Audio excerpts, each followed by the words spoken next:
there, Dynamite fans. Come join us here at the Experience this Monday, February 13th at 6 p.m. Eastern. It's our usual time. The usual. We're going to have commission cover art, Dynamite, Marvel, DC, all of your favorites and more. And I'm sure we're going to talk about some fun stuff too. So remember, it's the Experience, Monday, February 13th, 6 p.m. Eastern. Can't wait to see you.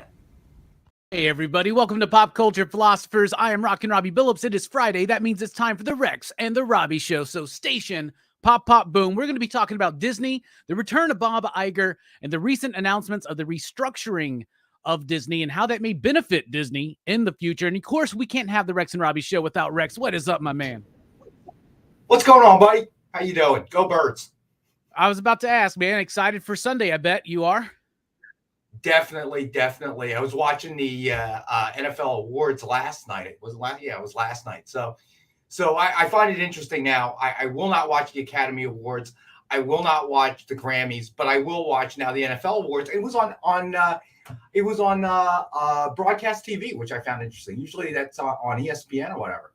Yeah. Which is my segue into today's discussion, right? Yeah, absolutely, right? And we'll be talking about that. So yeah, right, what we're going to be talking about, and appreciate everybody being here in the chat. GT Key Comic, Steph, Missing Link, what is up? And what's up, Jay? How you doing? Glad you can make it live. So we're going to be talking about the recent announcements that Bob Iger has made about the restructuring of Disney. And a bunch of these articles have pumped out, what was it, like an investor call or something, right, Rex, that was going on? Right. And a few days ago, I think. Yeah, a few days ago, and they announced some movies. They announced like a new Toy Story. They announced, I think, a new Frozen or something like that. But outside of all of that, there are a lot of big things that have a big major impact on us as people who love Disney or Marvel or Star Wars or anything like that, right? Or even sports. And this is one of those pop culture conversations that leans right into sports, right? Exactly. So, yeah, I really like that. Hey, Bueller, what's going on? I'll let you lead off because there's a lot to unpack here, obviously. Yeah, just basically running through real quick. So former Bob Iger's the CEO, right? He is the CEO, right? Okay, so Bob Iger was then he left. Bob Chapek came in, and a lot of people felt like the company kind of declined a little bit, and including investors. So they bring in Bob Iger again. And the recent announcements are this. First of all, they're restructuring Disney into 3 definitive branches: Disney Entertainment, Parks and Experiences, which is their biggest revenue maker. And I found out that it's like almost $30 billion it made in 2022 just with the Parks division, right? And ESPN. That's big because that means that ESPN is now moving out from underneath that Disney Entertainment brand and is going to be its own entity again. And I think that's going to strengthen ESPN. I really do. Also, he wants the creative people to be in charge, not suits, not corporate people, not people not what do you always call them? Bean counters. He wants creative people to be the direction of the company because that's what's made Disney so successful for decades and decades and decades is the creativity involved. They are laying off 7,000 people, which is a very small percentage of their overall employees, but it is obviously terrible to hear people losing their jobs, but it's also, they're still in a net gain of hiring over the last few years, even with this. Also, less of a focus on subscribers and subscriptions into Disney Plus, more of a focus on content and not necessarily on just trying to throw out I guess I should say focus will still be on content, but on quality over quantity, which is something that's really happened. And a lot of people were anticipating that they were going to announce that they were going to try to acquire Hulu. That may not necessarily be the case. He mentioned that he was very open to the possibility of selling their share of Hulu off, which they have to do in 2024. Either them or Comcast has to buy it by them or they have to sell it. So what do you think about this news? Is it good? Is it bad? How does it affect what we do here? I think it's good. Okay. And the reason I think it's good is I think you have to look at it from several perspectives, right? So Bob Iger coming back is really good. Okay. I think that when you look at the history of Disney, it's taken kind of a visionary CEO, someone who understands the market that they're appealing to. And that's the key. A missing link. I would agree with that. So let's look, pre Bob Iger, you had Michael Eisner.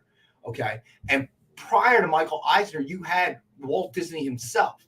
And when Walt Disney passed away, you had that gap, that just horrible gap of time where there was almost no animation coming out. The limited amount of animation that did come out was, not, we feel a sense of nostalgia now, but at the time it wasn't very well received, right?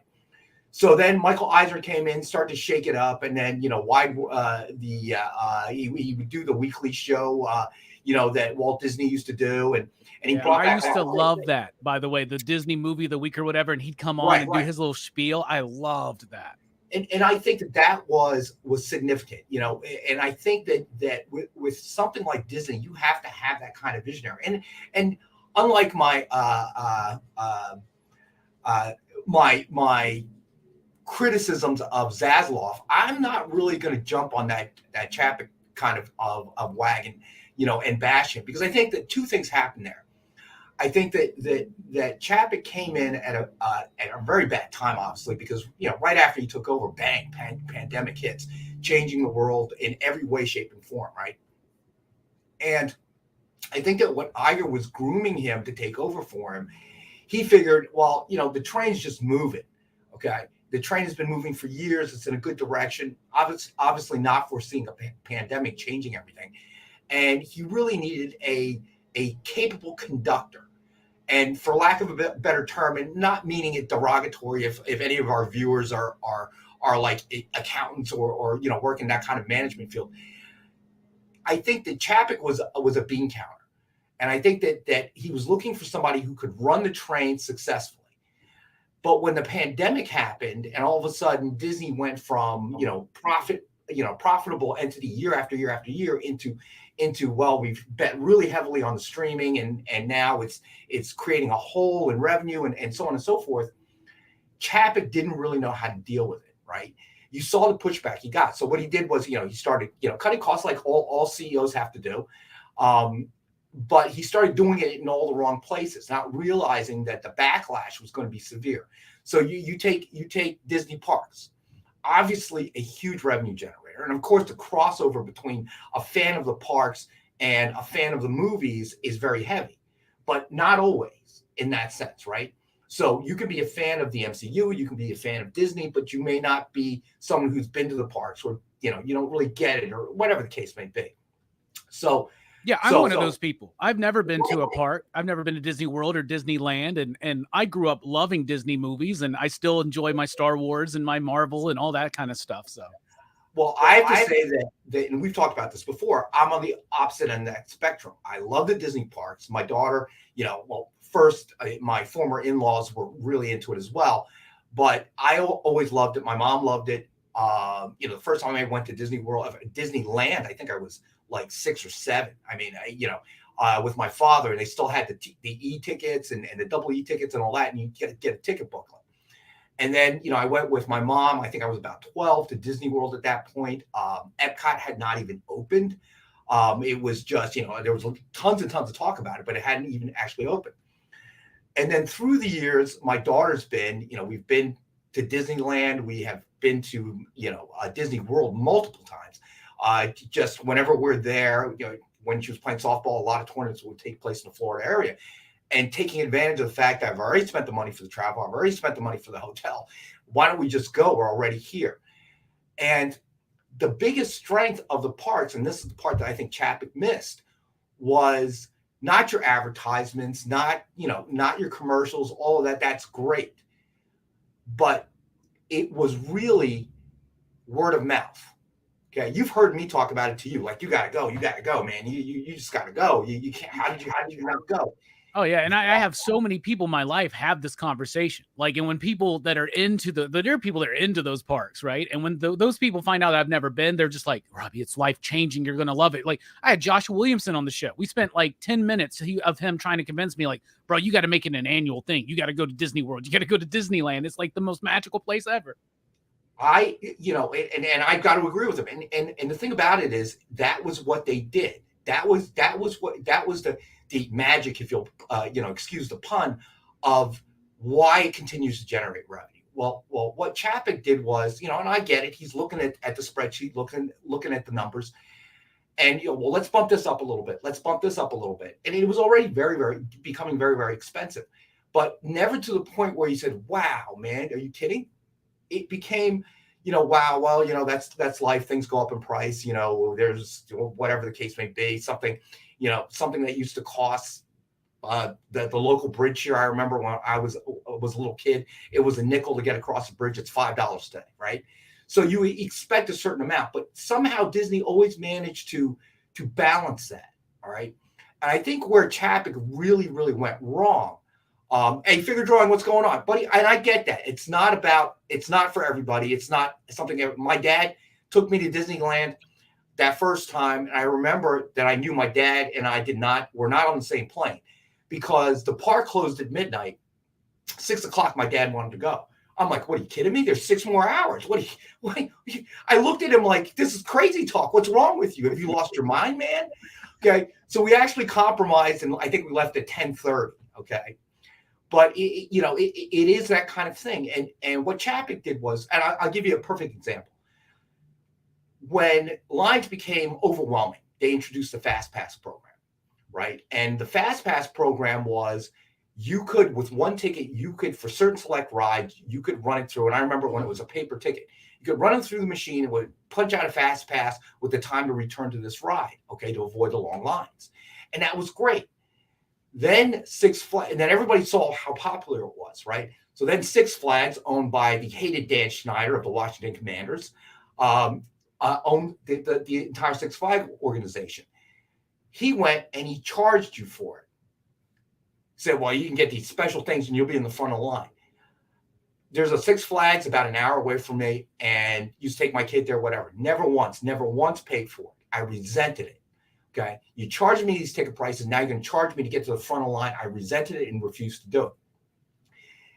And Disney, at that time, a lot of amusement parks were making that shift. They were doing their Fast Pass, but it was paid for. And Disney did not budge. That was the fear that everybody had. Oh, man, all these amusement parks are going to start charging. Disney's going to start charging, man. So we're all waiting for that next shoe to drop. And he never did. Then, obviously, after Chapek came in, they started with the Genie and the Genie Plus and all this, and they were charging. Bad move. Okay. It's not about the money per se. It was about how you felt about the Disney parks and the experience itself. And that was the real strength. So the fact that they're moving that to its own division, I think, is a brilliant idea. Because in order to run that, you have to understand why people are coming. Okay. Their Star Wars experience with the big hotel and everything else, prices are starting to come down because they overpriced it to a point where, it was at one point $5,000 for a family of 4 for 2 nights. Now, granted, it was an immersive experience. If you're a Star Wars fan, you get to dress, like a Jedi or whatever you want with your lightsaber, walking around the hotel. Great idea. Who's got $5,000 spent for 2 nights and still go to the parks? So that became part of the problem. And now that they're their own entity, I think that's good because it really doesn't. Yeah, like I'm very excited about the Tron ride. But what that proved is that, yes, there's crossover. Yes, you own the IP. Yes, it's cool. But the two are not necessarily linked. One of the best rides that I hear is closing down is the Aerosmith ride. That is so cool. Okay. When was the last time Aerosmith released a song? That ride's been around for 20 some odd years. Yeah. And every time I go, I get on that ride. I love that ride. Okay. The music, the sound, whatever. And the dark ride itself is just phenomenal. So you don't necessarily have to be at the, it doesn't have to be something so current to get people to go. And they need a division that understands that. People that run it that understand that these people, you have people that are, for lack of a better term, cult members. And you need to keep them happy because they are return customers and they will keep dumping money into your coffers to have that experience. And this experience has to be right. We always talk about how much, these companies, these studios spend on movies and how much they make on movies and this and that. And like Disney Plus is still not necessarily profitable. They're hoping it's going to be profitable in 2024. And this, it's all this kind of, what they make on those parks is insane. Like almost $30 billion. Like, I can't even comprehend that number. Like, that's a ridiculous number. Like, that's so much money that's their biggest thing are those Yes. parks, and it fuels and feeds into everything else. It does. And so it's important that runs as an entity in and of itself. Okay. Because as I said, an MCU fan or John doesn't go to the parks. He takes his nieces and nephews. He goes to downtown Disney, which is really, really cool in Disney World. And he finds this Irish bar that I've been to, this Irish pub, big place. And while his wife and her sisters and nieces and nephews and whatever are running around the parks, he's sitting there having a beer. That's the other point, so they have something for everybody.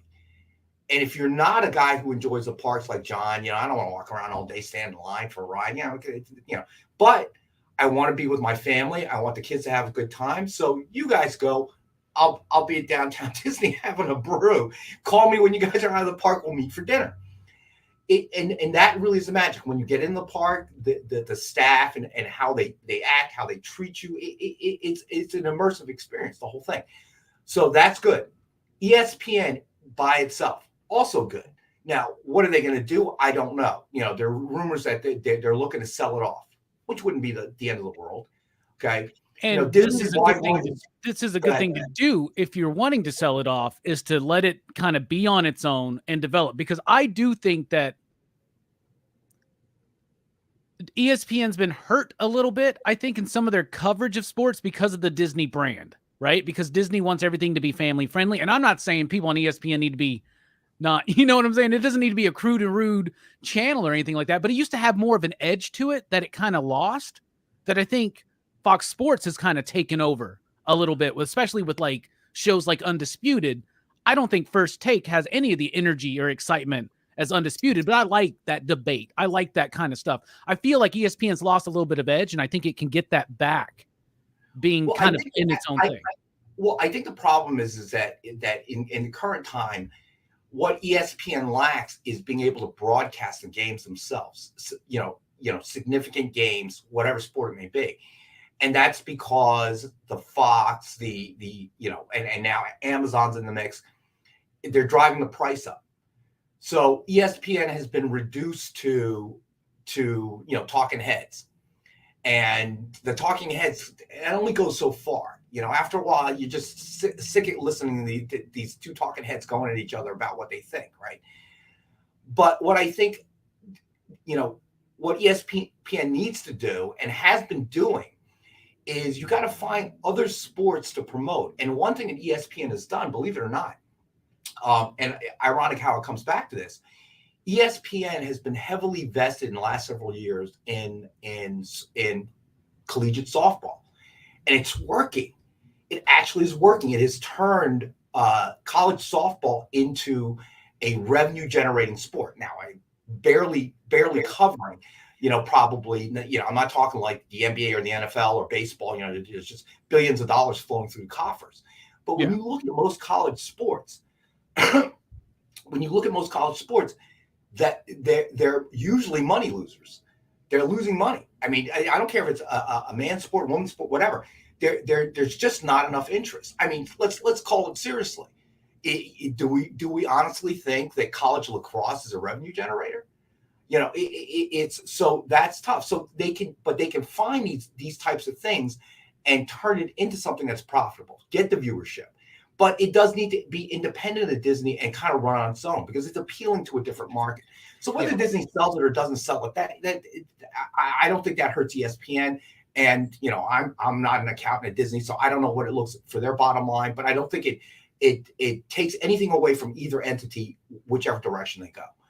Now, the content portion, okay, when you're talking about the movies and whatever, the good news is that once again, this is what I think Iger sees that Chapek didn't. That Chapek was more of a steward than Iger is or was. And Iger's recognized you got to give this to the creative people. Because if there's ever been an example of what can go wrong when you let the executives make these calls, let's look over here at DC and what's been happening. They are the perfect living, breathing example of what happens when you go that direction. And it's a hot mess because the executives are motivated by what's going to make money. But ironically, they don't know what's going to make money. They think they do, but they don't. That's why more times than not, they go to the thing, well, we got to cut. We got to cut. Okay. All right. And I'll be the first one to make an example, to bring this up. It's like Elon Musk and Twitter. All right, well, we got to cut. We got to cut. Well, you cut so bad, you had a major outage on Wednesday, bro. And I just read today that what happened was somebody accidentally deleted some lines of code that dealt with, the max number of tweets you could do in a day. So it was shutting everybody off. Well, the problem is, and this is what happens when you're only looking at that portion of it, profitability, is, the person that could fix that entire team, they're gone. They don't work here anymore. So now what are you going to do? So obviously they're scrambling around and doing whatever they can do. So that to me is the problem. So Iger announcing that he's going to put more control within the creative side of it, I think bodes very well for anybody that's a Disney fan or an MCU fan or whatever, because they're the ones with a vision. I know that John, not a big James Cameron fan, obviously, won't even watch Avatar, and this is the man that watched Morbius twice. That's a weird stretch. I know, right? But a lot of people bashing Titanic. I hated it. I wouldn't watch it again. Fair enough. Okay, I'm not making a judgment whether it's a good movie or it wasn't a good movie, but it was one of the biggest blockbusters ever released. And when you read stories about it with the life-size Titanic model and the actors in the water, that was an incredible vision that he saw, and it worked. And we all got to say that obviously Cameron, if nothing else, he knows what people want to watch. Avatar, same thing. So you really need to put that creative control, that power back in the creative team's hands, and that's what he's doing by doing this. So to me, everything he's done, I think somebody earlier said anything that Iger can do, can't be bad. I would agree with that as well. Yeah. But I liken that to Michael Eisner in the past as well. All right. He saw what the core was. He knew what the product was and the market that he was trying to market to. And that's why it was successful. The crew that was in there before Eisner took over, they thought, well, we're Disney. Let's just throw some crap up and they'll sell it. No, it won't. They found out the hard way. No, it won't. Okay. Although I love the Herbie movies because that's all we had. But come on, really? That's it? Talking Beetle, that's the best we got? Yeah. Disney, even because we're talking about the 70s, right? You're talking about like in the 70s or 60s into 70s. Is that what you're talking about? Well, I'm talking about right at the period right after Walt Disney passed away, and then that gap. So that was mostly in the 70s, and then I think Eisner took over in the early 80s or mid 80s. You even had some Disney animated features that are, in the hindsight, I really like them. They're some of my favorites, but they weren't always the best ones for at their time or in general, which was like during that time they did like the Robin Hood one, which I love, and Aristocats. Those are some of my favorites, but they had a string of movies that didn't quite hit the level of like the Cinderellas or the Pinocchios or the Snow Whites or the Sleeping Beauties or the Alice in Wonderlands, and what to touch on what you were saying, I love your perspective on the parks, right? And why that's important to kind of separate that out. I love the idea of ESPN being its own thing. Again, like I said, I think that's going to strengthen ESPN, whether they're intending to strengthen it to sell it off or to do whatever with it. And I love your point about college softball, because the biggest get that ESPN has gotten in the last like several years has been that the NCAA, right? Like college football. And they've managed to trickle that down a little bit into softball, and hopefully they could do other things. I like college baseball as well, but softball is really interesting because it's its own unique sport. It's not just it's faster. The version of baseball, right? If you haven't watched, I mean, come this season, obviously the season's getting ready to kick off for college softball. Watch some. If you're a baseball fan, you're going to enjoy it. It's baseball much, much faster because it's 60 feet around the bases. Everything is tight. Yeah, a shortstop in softball cannot double clutch like a shortstop in baseball because you just don't have any time. There's a concept of slapping people from left side. Best example I can give you is the way Ichiro Suzuki hit during his career. It's the same, but it's different enough and has its own uniqueness. But I think that ESPN can find other sports like that, that they can, pushed to the forefront. The only other thing that's going on right now, and I mention this because OUG has kind of brought it up. To me, woke is a word. All right. So whatever the case may be, to me, this is just a bunch of politicians trying to find something that they can bring to the forefront and bring attention to themselves. Chapek's major decision, and I know people walked out, and he should have addressed that. All right. But Chapek deciding to go all in on it, okay, that's not really your lane. And that's what Disney has tried to accomplish through the years. That's not really your lane. You're here to entertain us. When I go to the park, I'm not thinking about that stuff. That stuff I have to read about in the news and whatever. I come to your park, I watch your movies to escape that reality. Okay, now what Florida and DeSantis are doing, they're just morons. I don't know what. You got the biggest employer in the state since the 60s, and you're screwing around with them. All right, I think Disney's major plan here is just to wait it out. DeSantis is going to, announces his intention to run for president, and then who's going to follow up on this crap? Okay, yeah. And it's just stupid. It really is. Because Disney's infrastructure runs well because Disney's in control of it. So you're going to put a bunch of elected officials, and we see how they work, in control of that. Yeah, that's not going to work. Yeah, that's really not going to work. I mean, I think everybody knows that. I mean, and again, you don't know it firsthand, but when you go to Disney resort, dude, it's run like you think things should be run. Okay, there's something they cut out, but it used to be, and I never did it because I like to have a rental car so I can move around and have some freedom, but. Mm-hmm. They had a program where you could catch a really cool bus from the airport that would drive you to your hotel on the Disney property. Okay, and there were other little perks. You see, these are the things that they did that really brought you back.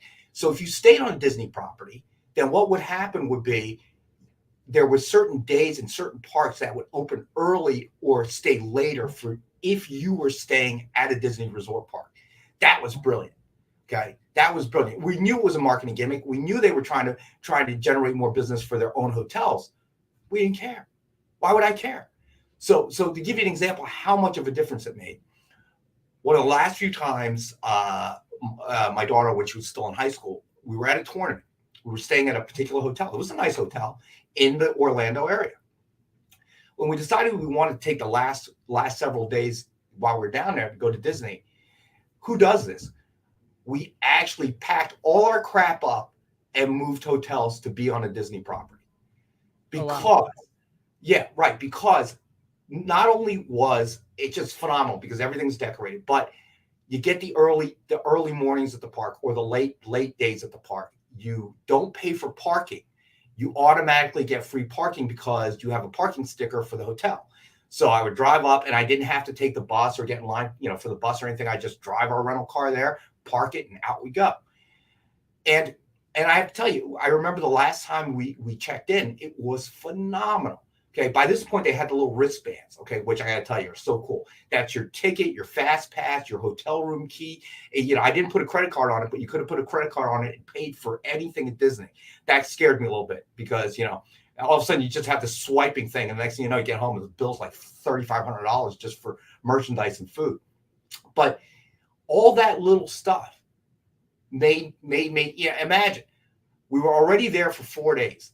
My daughter and I packed all our crap up. We had to pack it all up again, stick it in a rental car, check out of the hotel, drive to Disney, okay, check in, and we were happy about it. And when we went to check in, it was a wonderful experience. It was just phenomenal. Even the check-in process was made, very, very seamless. And it just gives you that feel. So that's what Iger is going to bring back, I think. And I'm not just for the parks, but for everything. A view of who he's selling to, what he's selling, and how to sell it. Yeah. So I think all of this is very good news, and I expected that something like this was going to happen. After Iger came back.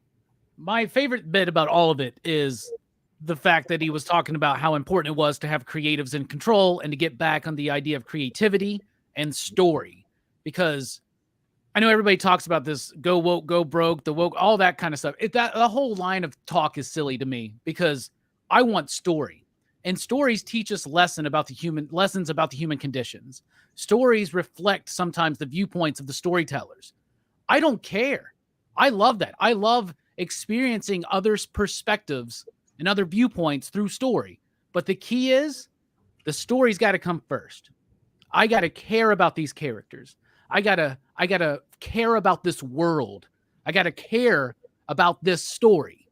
That's what needs to come first. And there have been so many stories that I've accepted or that I've enjoyed in my life that have helped me accept things that were outside of my viewpoint or perspective at that time. So creative first, then let everything else trickle down. And I agree. Exactly. Because we could pull movies from all across the decades of cinema and put them in today's political viewpoint, but that's not the point of it. The point of it is these are stories told by humans about humanity for humans, right? And so I want to see that focus back on story, back on quality of content over quantity of content, and I hope that that's what we get in the future from Iger coming back, trying to reestablish some things, trying to shake some things up, streamline some things, and then set Disney up for success so that he can leave again and not have to come back. Well, I'll tell you honestly, I think the greatest challenge that Iger is going to be faced with is not turning, streaming, obviously, all the major streaming companies are facing difficulties. That's a result of a lot of different factors, including the pandemic. But I think his greatest challenge is not turning it around.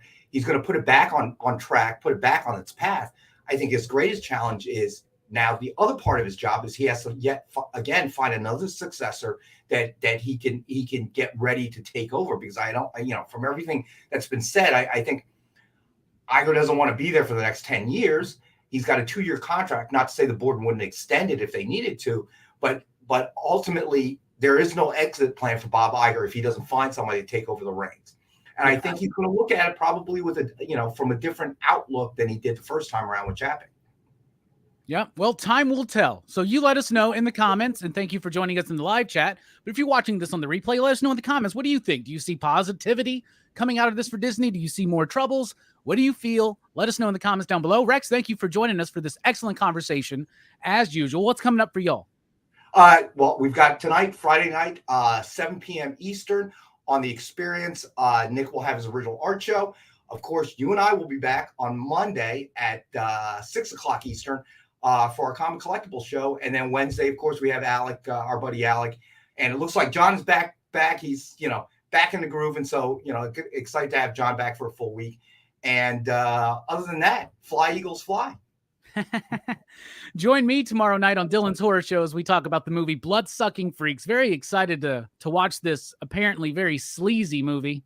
I'll be watching that today. And then Monday after the show over at the EXP, join us for PCP Movie Night when we're talking about Flash Gordon. Oh, I love that movie. Yeah, I haven't seen that movie since I was a kid, so I'm rather excited. I may join on that one, man. I love that movie. Best soundtrack ever. Yeah, Queen, right? All right. Yes, sir. We appreciate everybody for joining us. Keep on reading. We love you, station. And